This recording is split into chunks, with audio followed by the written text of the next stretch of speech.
I am the whispering storyteller.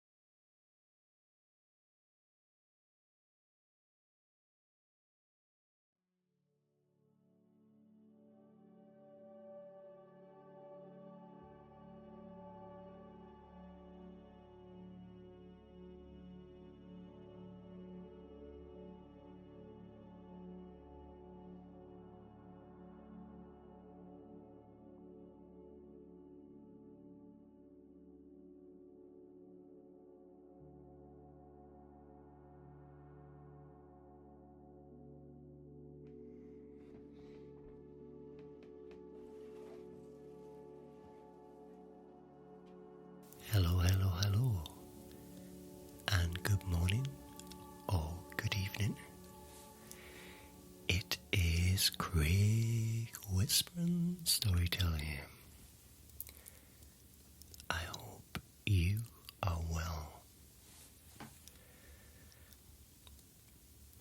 So how are you? Well, I hope. It is Sunday, the 18th of December, and in 1 week exactly today, it will be Christmas Day. Christmas Day.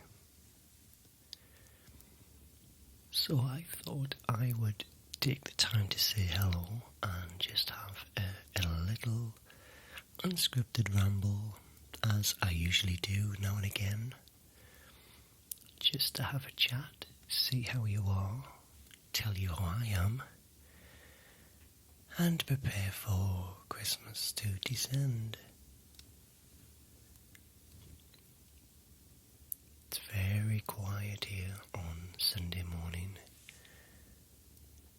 and outside we are covered in a blanket of snow. So for the last week and a bit,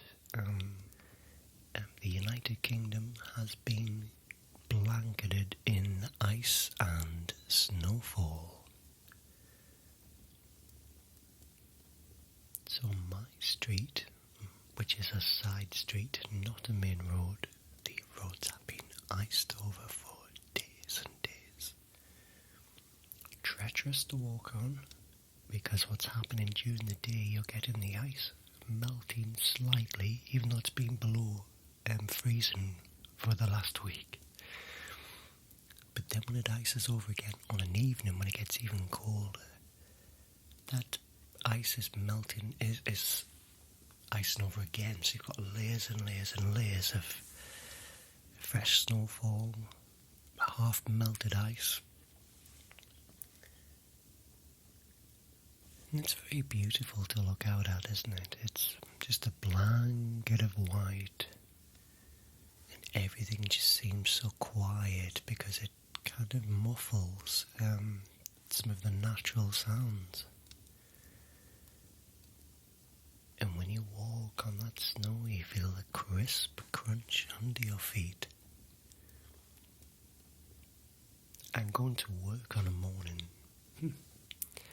that has been a real chore, because I've had to leave the house about at least 15 minutes early to scrape the ice off the windscreen, to get the car running and get some warm air flowing around inside of the car, because inside of the car has been icy as well.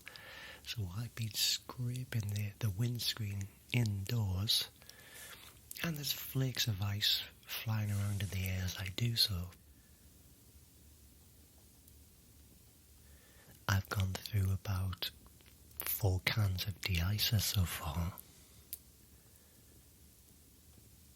and you get that really poor visibility when you're driving. You're frantically trying to see where you're going, and you're just getting really kind of impaired view of the world outside the windscreen. So you've got this horrible where the ice has been, it's almost like opaque. If you pass a street lamp, it seems to just kind of make the whole windscreen white and you're trying to see outside. So I've got this squeegee blade in the car passenger seat next to me, so I'm frantically trying to clear the condensation as I'm driving, as the body heat actually makes the condensation, until you get that nice warm flow of air where the condensation starts to go. But if you ever driven a car when it's absolutely freezing and you're touching the steering wheel and your hands feel like it's going to stick on that, it's unique to winter, but we haven't had a real bad cold snap like this for some time now. And it's all this Arctic flow that we've had, so the wind direction has changed and we got all of this icy blast from the Arctic and the North Pole and Scandinavia. And it's not very often that we get wind from that direction. We normally get it from the Atlantic. We're lucky really, because some parts of the world have a lot of snow as standard now in winter time, especially the east coast of America, where, being blanketed in deep snow is the norm now. But here in England we don't get quite as much snow as we used to. But when we get it, our country generally comes to a standstill because we haven't got the infrastructure to deal with that. So our road system suffers, the buses, the public transport system. We just can't cope with any adverse weather, it seems. There's a couple of really bad winters in the last decade we've had, which was the beast from the east, a wind Arctic blast that came all the way from Russia and hit us on the east coast of the United Kingdom. And it was tough that year, very, very tough. It lasted for a while and it kept coming back, and the media dubbed it Beast from the East 1, 2, 3 and 4. But it was never as bad as the first time. And I remember the winter of 2010, I think it was 2010, that was really severe too, especially in the northeast of England. And of course Scotland, they really get it because they've got a lot of high ground. However, I am informed that next week, Christmas week, the week leading up to Christmas and Christmas itself, is going to be mild.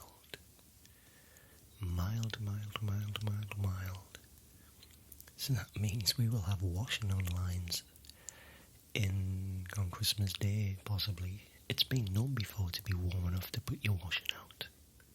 But this could only happen in the United Kingdom, when our weather system is just generally erratic, and every few days we get different weather because we are an island in the middle of many wind directions.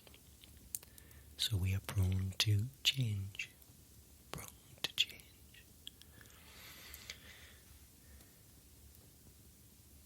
Anyway, how are things for you? Let's just take this moment out just to have a chat. So how are you? How are you dealing with Christmas? Are you finding it relaxing, enjoyable, and lovely being together with friends and family? Are you enjoying the buzz of getting things ready and buying things and wrapping things and planning and preparing things? Or are you feeling the strain, feeling the stress of having to get things in and not knowing what to buy, maybe not even having the money to buy the things you want to? Christmas can be a very, very tough time because we all measure ourselves against others and what the media tell tells us that makes a great Christmas. But strip it right down to its basic meaning, it's a family day. It's either a religious day of great rejoice and celebration if you are religious, and the seagulls, a chorus of seagulls, Christmas caroling outside. So Christmas is either a religious celebration of lots of joy with the birth of Christ, etc. Or if you are not religious or not Christian, it is either a children's day, a day about the magic of childhood, with Santa Claus visiting and leaving gifts, or even if you wanted to strip that away, it's a day of family and friends and friendship. It's a day where we celebrate, eat lots of food, invite people to each other's houses, and that gift of generosity and kindness, which is free, doesn't cost a thing. Eating that big roast dinner and having people round the table and telling jokes, laughing, just for one day, just having a bit of forgetting your cares and worries of the everyday world. But of course it's very hard to do that for some people, because Christmas is, for the Northern Hemisphere, is the darkest day of the year, darkest period, should I say. So we've got a lot of darkness, especially here in the world, and the further north you go, it gets darker, so we get very few hours of daylight. So we put all these trees and lights and glitz and glitter and fires burning and celebration and get-togethers, because it's very cold and very dark.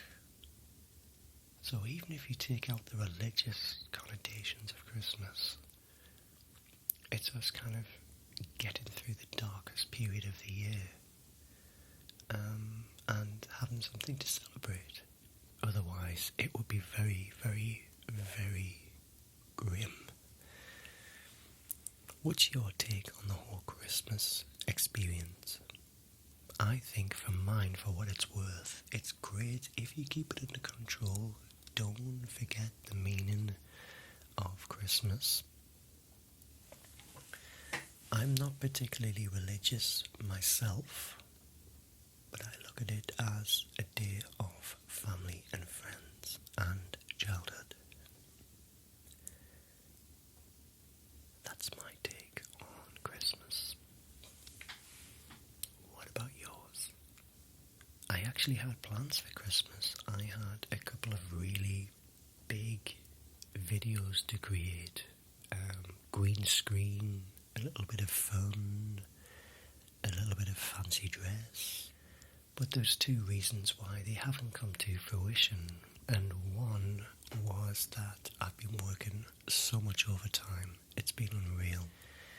It's been super, super, super busy where I work, and I've been doing videos for them as well as doing a job role, which has kind of left me with 2 days off a week. So adding that with chores, keeping the house running, buying Christmas presents, wrapping, doing family rounds. There's been absolutely no time whatsoever to fulfill these videos, and I've bought lots of props. I bought some outfits.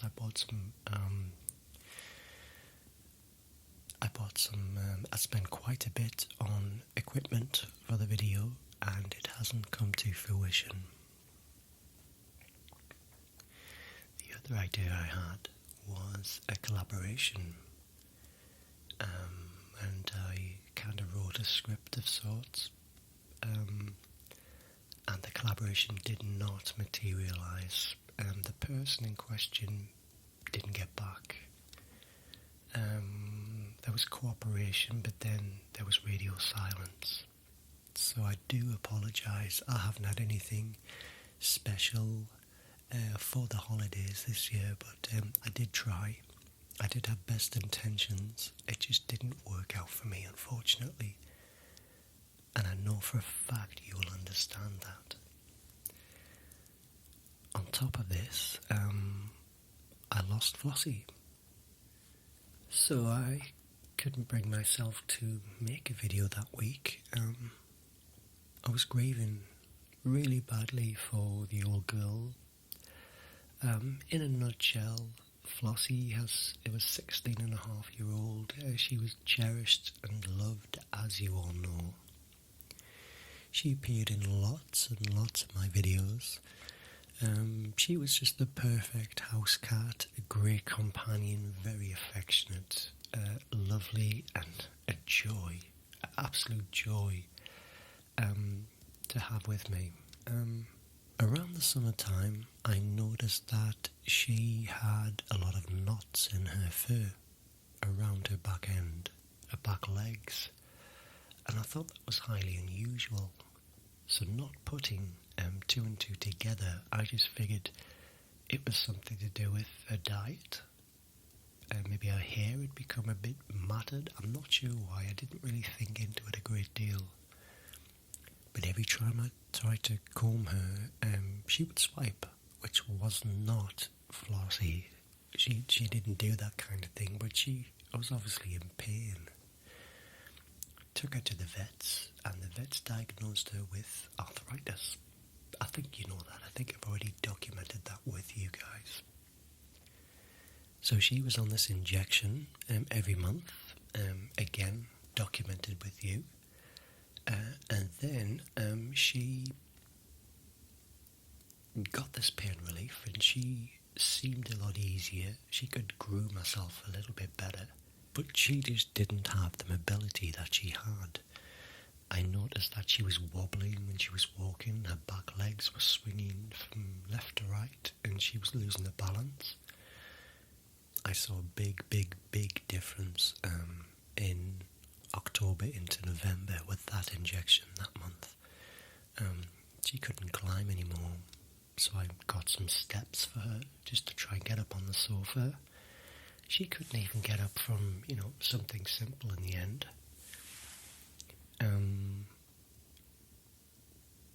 And then on the night of the 2nd of December, or the 1st of December, I noticed she was shallow breathing. She was breathing through her mouth, and you could see her whole body was kind of trying to gasp, and you could see her lungs trying to go in and out. It was really distressing to watch. She wasn't eating anything, and she was making this unearthly sound, and I had a deep feeling that it was the end of the road. So it was snowing, or it was raining, I think. I jumped in the car with her in the back, and we drove all the way through about 10 miles to an out-of-hours vet, and he gave the diagnosis that she had fluid on the lungs and the heart. He said he could drain it with a 70-30 chance of it reoccurring immediately. So I had a really tough decision to make. It was either that or let her go to sleep. I had to put her welfare as a priority. She was an old girl. Putting her through surgery at 16 and a half year old, which is the equivalent of 90-year-old something as a human being. She had multiple health issues. I had to make that decision, and it just seemed the right thing to let her go to sleep. So with great sadness, I allowed him to do that, and I was with her, or we were with her. We told her we loved her, we were petting her, and she just slipped away.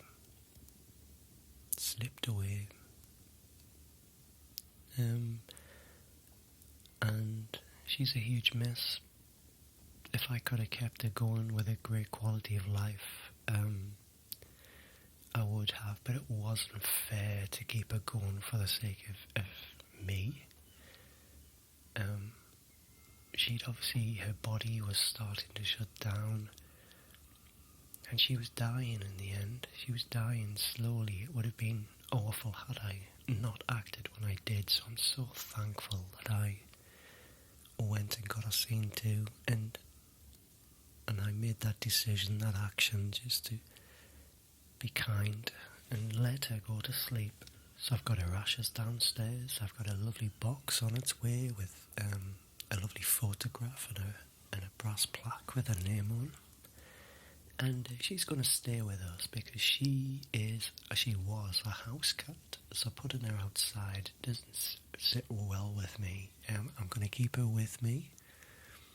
And she is on the area where she enjoyed the most in the end, which was the kitchen bench. Now, I don't know why she just decided that's where she wanted to be towards the end. So we cordoned off half of the kitchen bench for her. Didn't do any food preparation where that was, of course. We did it on the other side. But that's where she was comfortable, so we let her be where she wanted to be. So I've got her ashes downstairs in a lovely box, and I've got some lovely cards from friends.